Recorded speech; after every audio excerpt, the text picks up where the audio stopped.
Тарыхы жоқ эл, тамыры жоқ дарақ сияқты. Элиңдин санжырасын, жериңдин тарыхын билесиң бе? Эгер кызыксаң, өткөн тарых. Санжыра. Легенда жана уламыштар. Залкар инсандар. Унутулуус окуялар Таалай Бегилипбаевдин Гүлдү жейик деп автордук программасында.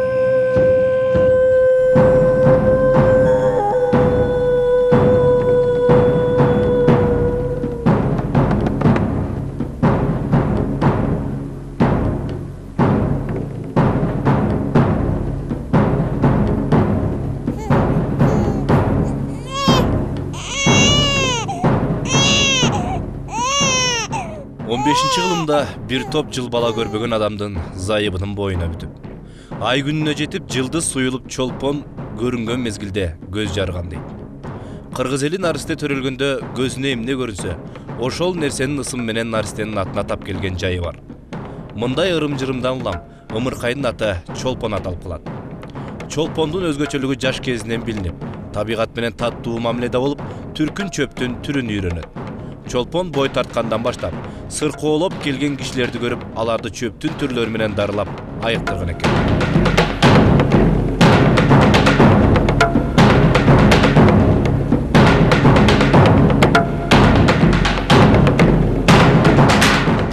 Түнкүсүн жылдыздарды карап, кандай жаз, кандай кыш болоорун алдын ала айтып, чолпон ата Олия деген атка татыйт. Олия атка конгон аксакалга ошол доордун баардыгы чолпон ата деп кайрылып жүрүп, кийин көз өткөндөн кийин кайсыл жер чолпон ата жер деген жер чолпон ата деп аталып калгандыгын тургундар айтып жүрүшөт. Кичинекей чагынан баштап эле ушу молдо сыяктанып, табыт болуп, анан баягы эки жактан келген кишилерди дарылап дегендей, балдарды дарылап, жанакы эмеден bu topraklardan eme жасап, ошолордун баарын эметип, ошол чолпон деген өзү жигит экен да, мындайча бала экен. Анан ошол чолпон чоңоюп отуруп, анан чолпон ата деген атка калган экен ошол. Уламыштардын дагы бирөөнө таянсак, чолпон ата койдун пири. Чолпон ата койду биринчи колго үйрөткөн, анын тукумун көбөйткөн адам. Чолпон ата кой ээси деген ишеним болуп, койлорго илдет жабышканда чолпон ата колдо деген сөздөр айтылган. Бирок ооз-эки адабиятта чолпон атанын образы анча көп эмес. Чолпон ата шаарында көптөгөн уламыштар бар. Койдун пири чолпон ата деп дагы айтылат. Аларды мына ушул дал ушул кой кайтарган адамдардан чолпон ата шаары туурасындагы уламыштардан сурап көрсөк.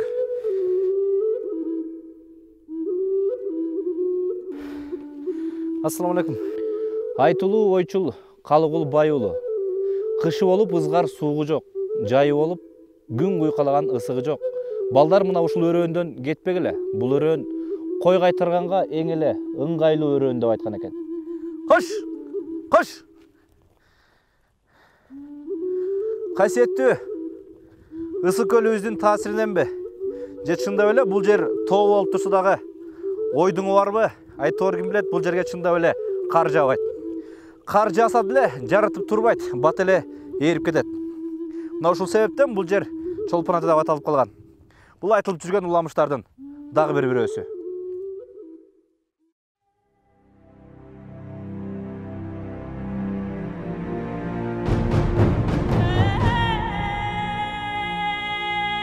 Эл ичинде чолпон ата туурасындагы эң эле көп айтылып жүргөн уламыш акылдуу, чырайы жанып турган сулууга байланышат.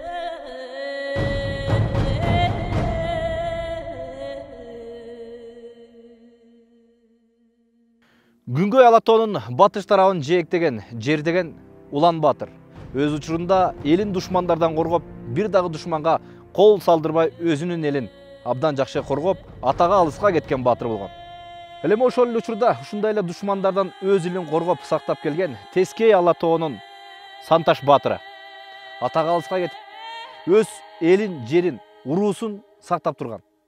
Эки батыр өз учурунда чүрөктөй сулуу Чолпон деген кызга ашык болуп калат. Чолпон сулууга жетиш үчүн эки батыр абдан курч намыстанып, каар салып, экөө салгылашууга өтүшөт.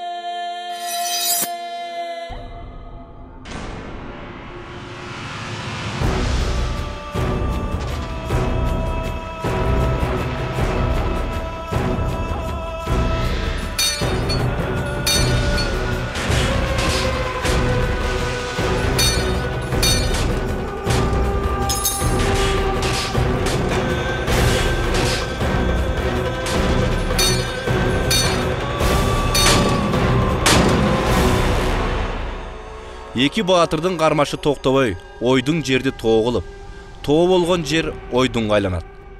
Кыргыз эли ата тегинен эле намыс көйгөлүп, уруусунун жана өзүнүн атын сактап калыш үчүн керек болсо, жанын да каяган эмес. Бекеринен эл ичинде намыс өлүмдөн дагы катуу деген сөз айтылбаса керек. Андыктан Чолпондун тандоосуна татыбай калуу эки баатыр үчүн намысты алдыруу деген түшүнүк болгон. Намыстан улам бири экинчисине багынгысы келбеген баатырлардын кармашы күндөп түндөп кармашка айланган. Өзү дагы, акылы дагы сулуу Чолпон баатырлардын тирешүүсүн токтотууну туура көрөт.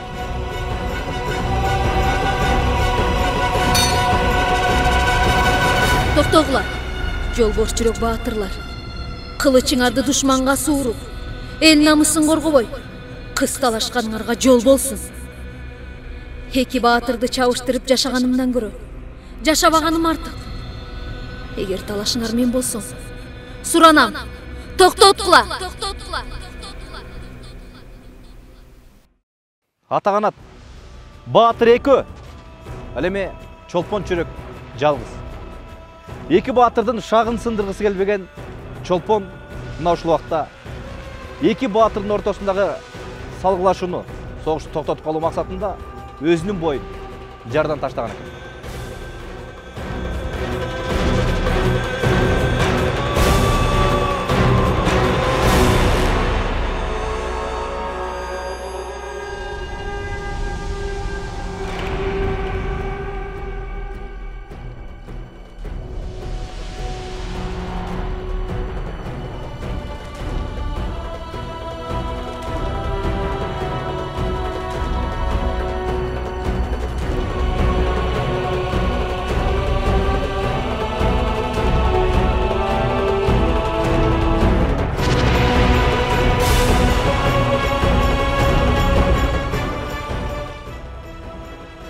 Чолпон катып аска зоого айланат. Жалгыз кызынан айрылган атасы дагы Чолпонду карап катып калган. Ал эми душманга тизее бүкпөгөн эки баатырдын көз жашынан ысы көл пайда болуптур. Чолпон сулуудан айрылган эки баатыр шамалга айланат. Ошол күндөн бүгүнкү заманга чейин эки баатырдын кармашы токтобой, бирин-бири жеңе албаган кармашка өткөн. Мындан улам ысы көлдүн батышынан чыгышты көздөй уюлган шамалды көлдүктөр Улан деп, ал эми чыгыштан батышты көздөй соккон шамалды Санташ деп аташат.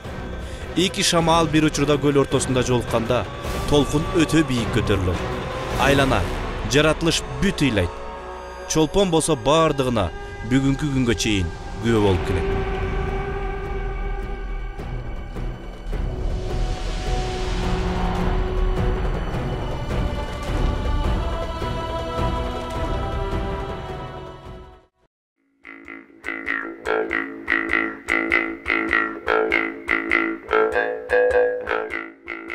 Дагы башка уламышта азыркы Чолпон ата өрөөнүнө эң биринчи Хакас элинин көчүп келиши айтылат. Денис айдын жээгинде Хакас ханы болуп туруп. Ал абдан бай киши экен, бардыгы жетиштүү болуп туруп, ооруга чалдыгып калып, анан бүт дүйнө жүзүндөгү табыптарды алып келип дарылай албай коюшат. Анан ошондо бирөө айтыптыр, ушу Ысык көл деген жер бар, Ысык көл деген көл бар. ошонун жээгине барсаң, ошонун жээгинде дары чөптөр өсөт. Ошо дары чөптөр менен айыгып кетиши мүмкүн дейт. Анан ал хан уккандан кийин Чолпон деген кызы бар экен, Атабек деген баласы бар экен. Ошол экөөнү жибериптир. Силер барып көрүп келгиле, кандай жер экен. Деп анан эки баласы, баягы Чолпон деген кызы баласы келип көрүшүп, анан жактырышып, анан атасына айтып барышат. Ушундай жакшы жер экен, көлү бар экен, абасы таза, баардык шарттары бар экен дегенде анан атасы келет. Атасын алып келип седен анан биз ушул жердин чөптөрү менен, ушул жердин абасы, ушул жердин бир касиети бар экен. Ушул касиети менен ошол бай хан киши айыгып кетет. Айыгып кеткенден кийин ал киши ошо жерин таштап, эли менен бүт эли менен ушул жерге көчүп келет. Ушул жерге көчүп келип отурукташып калат. Отурукташып калгандан кийин ал кишинин көзү өтөт. Анан ошо элдин ишениши менен, элдин ушул жердин касиети бар экенин ишенгенден ушул жерди кызынын атынан, Чолпон деген кызынын атынан, анан баласы Атабектин атынан коюлуп калат дейт, Чолпон ата деп ушул жер.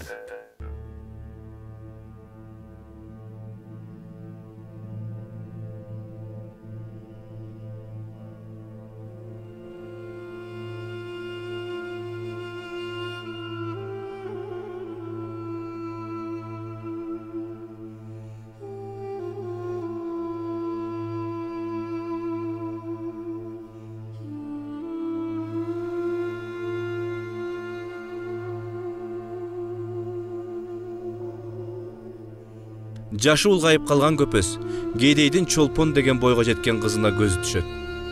Жуучу жиберип куда түшөт. Кызынын бай жашашын ойлоп, анын үстүнө калыңды көп алгысы келген карыя макул болгон экен. Гүлгүндөй жаштыгын карылыгы жеткен көпөс менен өтөөрүн элестеткен Чолпон а дегенде көнбөптүр. Бирок ар кандай амалга алданып көпөстүн кылтагына илинип калган атасын аяп, көңүлүн ооруткусу келбейт. Бул учурда кышкысын тоңбогон, жайкысын сериткен көл жээгине келет. Шарпылдаган майда толкундун добушу туткундан түбөлүктүү куткарчудай болуп, Чолпонду чакырып өзүнө тартат. Чолпон бул учурда көлгө кирип кеткен экен.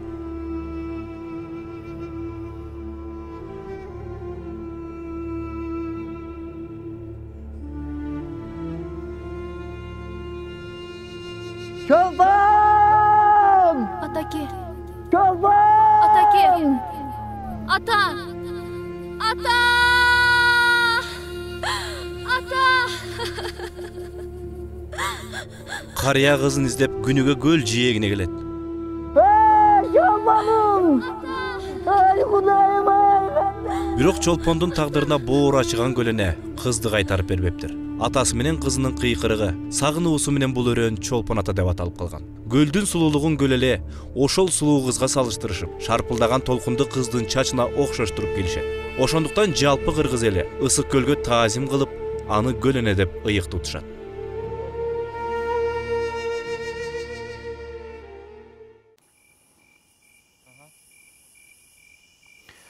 Азыр убакыт түн жарымдан ашты.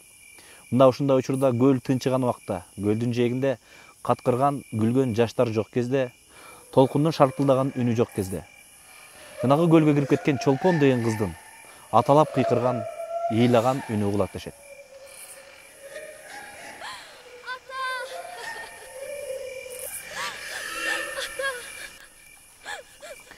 Чындап эле угулат экен. Ысык көлдүн кандай гана уламышын укпайлык, кандай гана легендаларына токтолбойлук, кандай болгон күндө дагы мына ушул ысык көлү турган жерде бир убакта Чигу деген шаар болчу деп айтылып келет.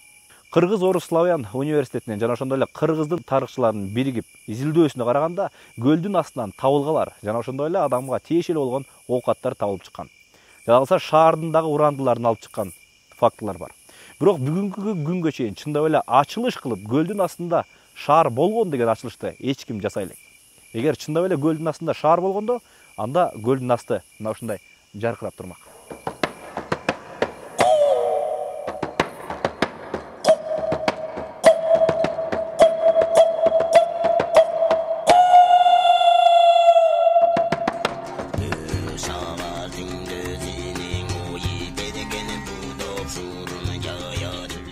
Чолпон ата өрөөнүнүн тарыхы 10-кылымдан бери эмес, тескерисинче наймандар, усундар, гундар, сактар дегеле таш доорунан башталат. Бул өрөөндө биздин заманга чейин байыркы адамдар бар экенин шаардын түштүк тарабынан сүрөт түшүрүлгөн саймалуу таштар айгинелеп турат. Аңчылык доорунда адамдар тоо жаныбарларына аңчылык кылуу менен бирге өзүлөрү көргөн жаныбарлардын сөлөкөттөрүн таш бетине түшүрүү аракетин жасашкан. Кээ бир учурларда өлтүргөн жаныбарлардан ташка сүрөтүн чегип, кечирим суроо ишаратын кылуу аракетин дагы кылышкан деген имиштер айтылган.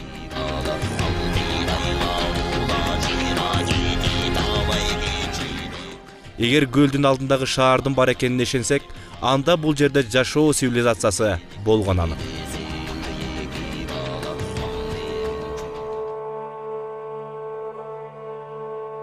Байыртадан ата-бабалар мекендеген жерин ыйык тутуп, таазим кылып келишкен. А балким о жараткан жер сууңан, тоо ташыган деген сөз ушундан чыккандыр. Мына ушул өрөөндө байыртадан бери адамдардын жашаганы айтылып келет. Буга далил 3-5 кылымда биздин заманга чейинки мына ушул ташка түшүрүлгөн сүрөттөр далил болуп бере алат. Анткени бул жерде өзүңүздөр көргөндөй мергенчи турат. Аска тоодо жашаган жаныбарлар тартылган, жырткыч жаныбарлар дагы бар. Адамдар болсо ошол кезде эле ушул жаныбарларды кармаганга аракет кылышкан. Аңчылык менен күн көрүшкөн. Началось все здесь примерно 13 тысяч лет назад. Как говорят наши Саймалуу ученые, таштын аянты 42 гектар. Тарыхы 13 000 жыл мурун башталган. Көчмөн элдин турмушу менен байланышат. Мисалга, бул ташка эликтин сүрөтү чегилген. Бул жагында мергенчи жаа кармап, ити менен аңчылыкка чыкканын түшүндүргөн. Дагы башка чечмелишинде ит мергенчи жок, мүйүздүү чоң жаныбар тартылган. Ал бакыттын, байлыктын символун түшүндүрөт. Но говорится здесь не о собаке и не о лучнике, а о животном в крупном плане, в которой изображены огромные рога, которые тоже символизируют что-то хорошее, то есть богатство, счастье.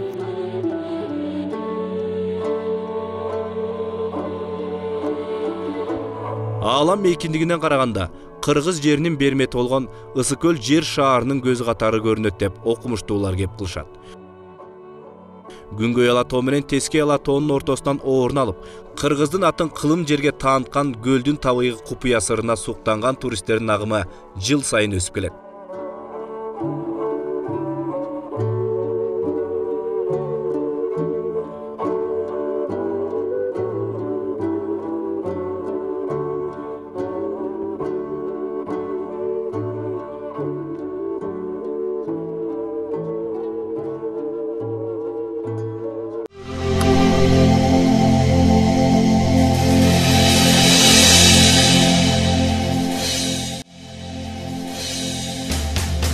Тарыхы жок эл, тамыры жок дарак сыяктуу. Элиңдин санжырасын, жериңдин тарыхын билесиңби? Эгер кызыксаң, өткөн тарых. Санжыра. Легенда жана уламыштар. Залкар инсандар. Унутулуус окуялар Таалай Бегилипбаевдин Көлдү жээк деп автордук программасында.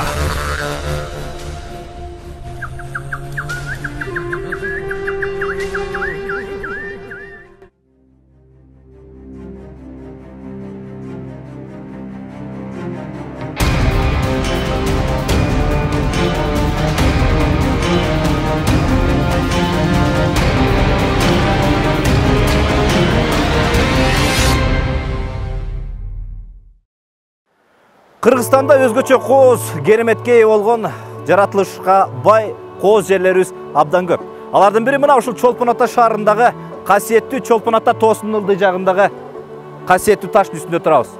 Бул таш өзү Чолпон ата суусунун боюнда жайгашкан. Ал эми өйдө жагында болсо Чолпон ата ыйык мазары бар.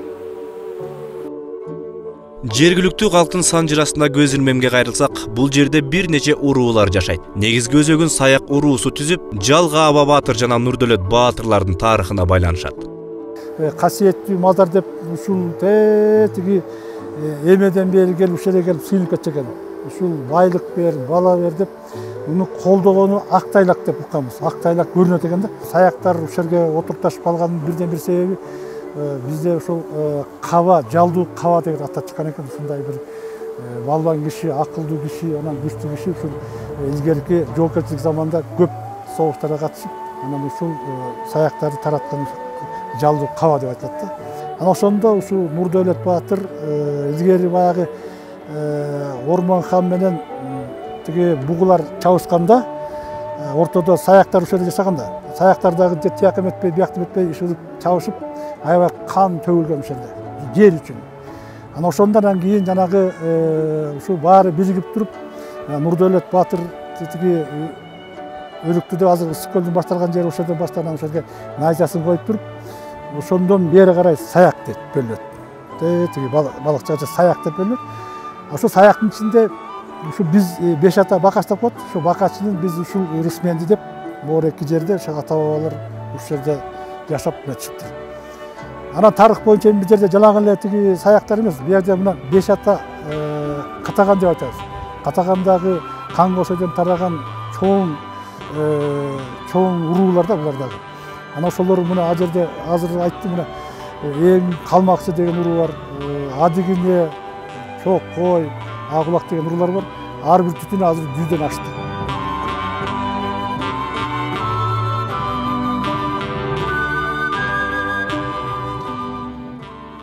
Бул таштан жасалган ташкоро үркүнгө чейинки салынган ташкоро экен, жергиликтүү тургундардын айтымында. Мына бул кыргыз эли көчмөн эл экендигин тастыктай турган ташкоро, анткени мына агып аткан суу бар. Кыргыз эли мындан улам көчүп жашоого ыңгайлуу шарт түзүп алган деген маани туюндурат. Бизге чейин жашаган калктар тоонун боору менен эме казыптыр.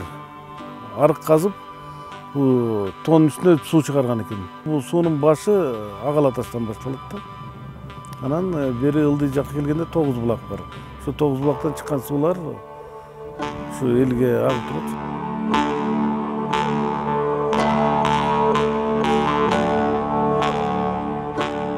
Кыргызстанда калмак арык аталышындагы арыктар абдан көп. Алардын көпчүлүгүндө бүгүнкү күндө суу акпай калган, ал эми айрымдарында шылдыраган суу агат.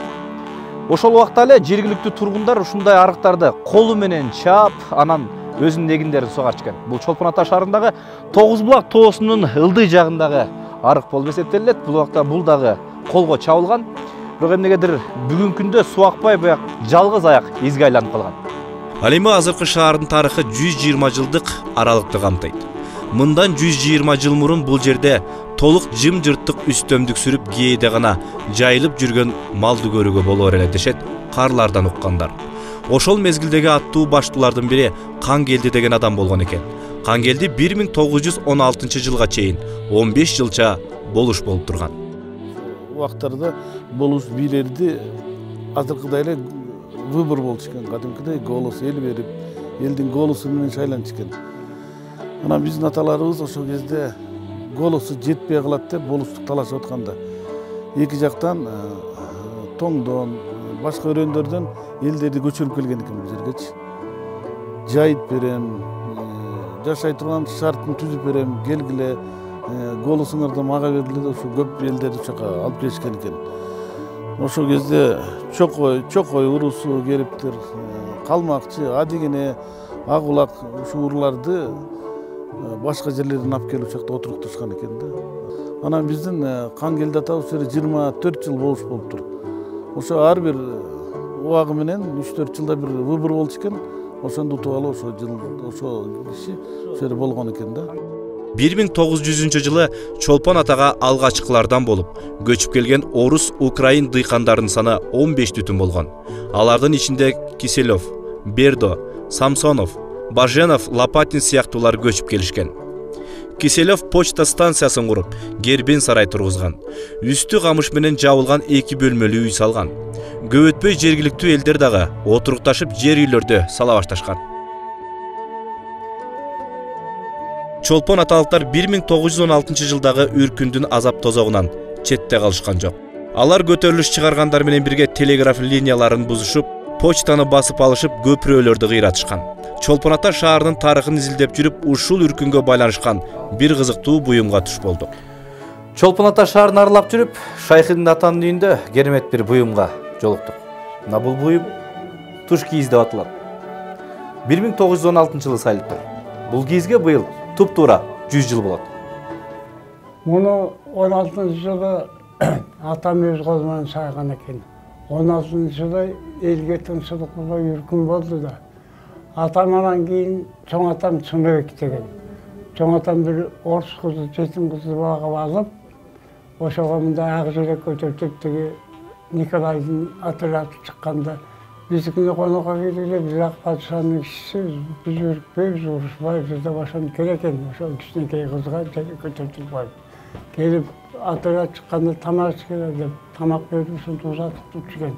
Ошондуктан бир айыл үркпөй калган экен. Чоң атабыз Чынбек деген эме ошо элин аман алып калды. Шайык ата үркүндү көрбөсө дагы өзү төрөлүк кезде пайда болгон туш кийизди атасынан калган мурас катары чаң жугузбай сактап келет. Түпкүлүгү Тоң районуна караштуу Ак Терек айылынан, бирок бала кезинен Чолпон атада өскөн.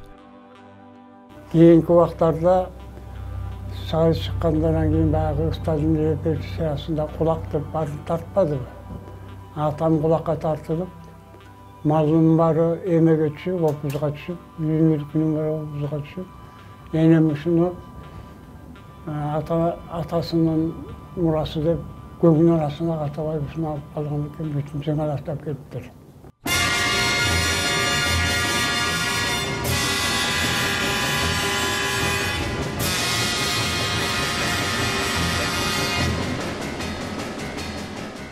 Совет бийлиги орноп, үркүндөн качкандардын кээ бирлери өз жерине кайтып келе баштаганда, бардык жерлерде эле Чолпон атада артель уюштурулуп, коллективдештирүү ыкмасына өтүшкөн.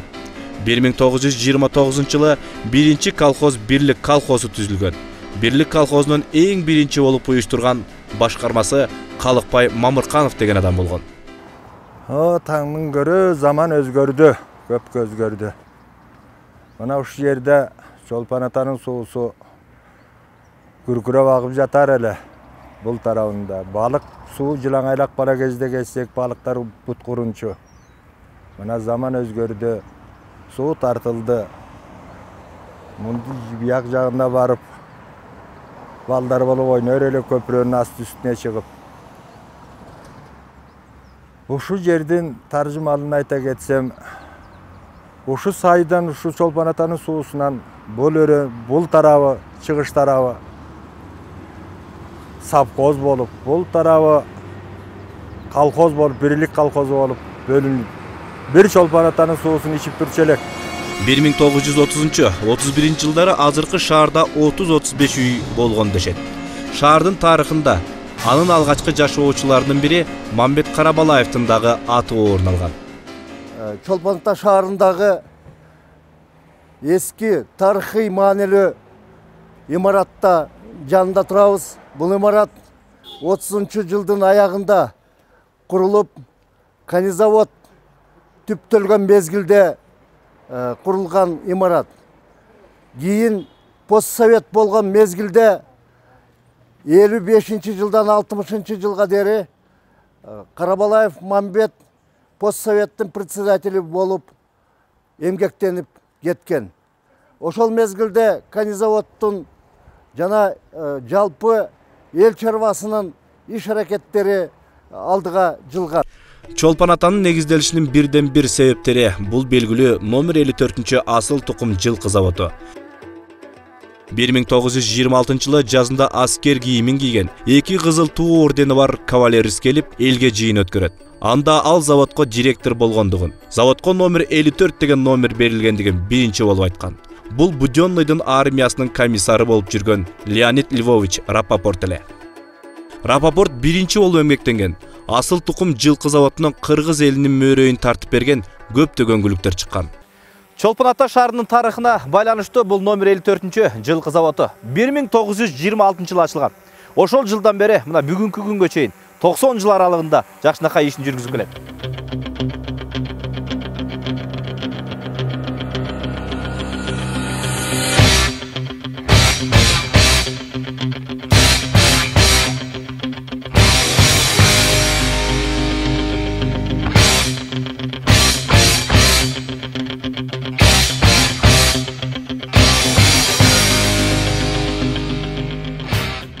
54-чү асыл тукум жылкы заводунун сыймыгы бул патрон жоргосу. Чолпон Ата шаарынан эмес, кыргыз казак элине аты чыккан.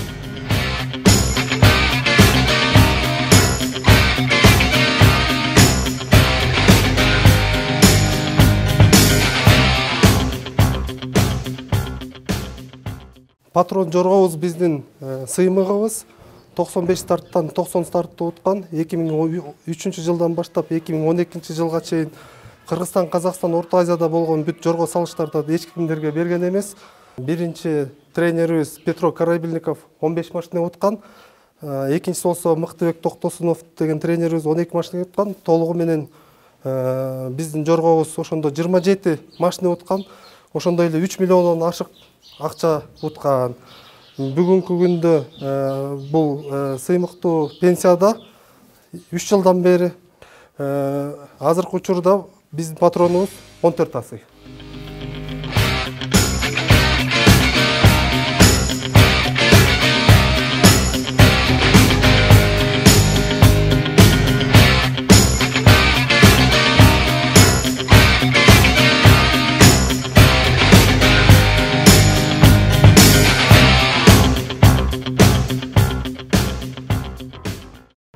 Номер 54-чү жылкы заводунун түзүүчүсү Рапопорттун ысымы менен байланыштуу Рапопорт аллеясы. Өзүңүздөр көргөндөй бул аллея туннель сыяктуу болуп турат. Кышкысын жылуу ал эме, жайкысын өтө салкын. Бул дагы Чолпон Ата шаарынын тарыхы менен тыгыз байланышта.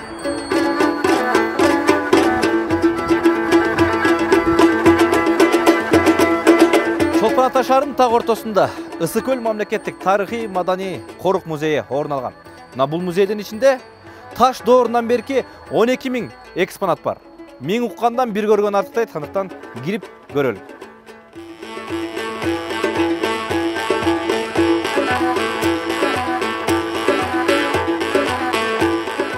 Баракелди. Макей, дал эле Ысык көлдүн өзүндөй болуп жасалыптыр. Бул биздин касиеттүү Ысык көлүбүз. Колуңар менен кармабагыла деген эскертүү бар экен, бирок эч ким жоктугуна байланыштуу мен кармап алдым.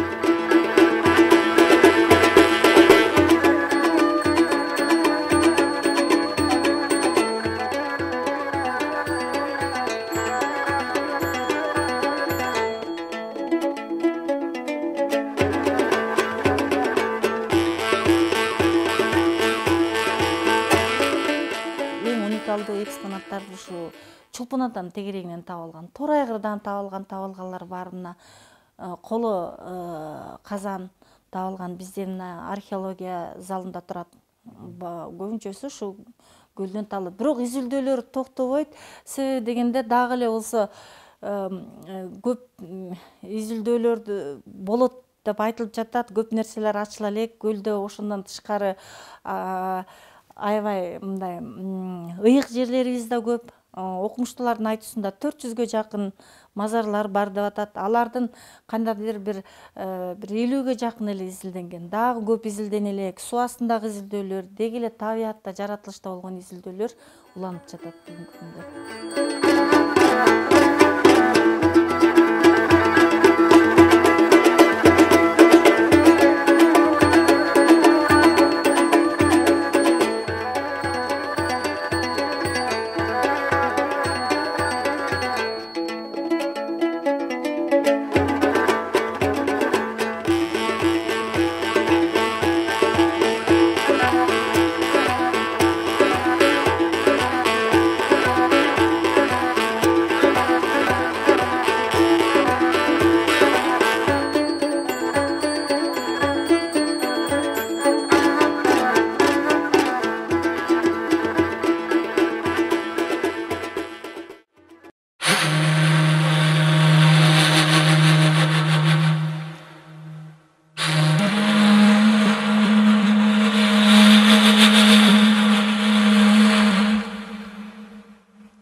Жаралған назик жан әлең, жарығың чачқан шам әлең.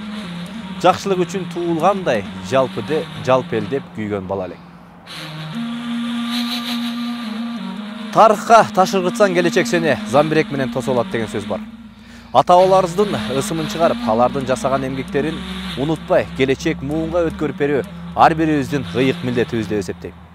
Мына менин артында турган күмбөз жазуусун окуганда оңдон солго Олия Чолпон ата деп жазылып турат. Бул көз өтүп кеткен агайыны Акматбаевдардын Чолпон ата шаарына эмес, жалпы Кыргыз элине таштап кеткен белеги.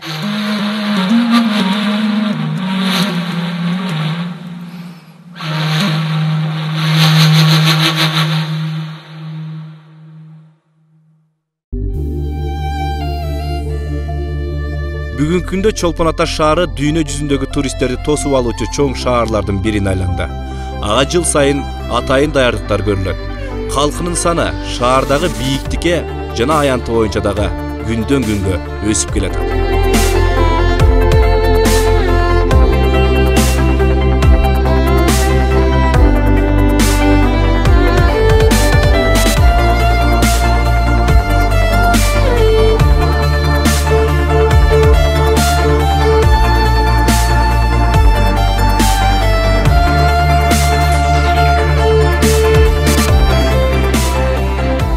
Ар бир элдин баа жеткис тарыхы, ар бир элдин айтып бүткүс санжырасы бар.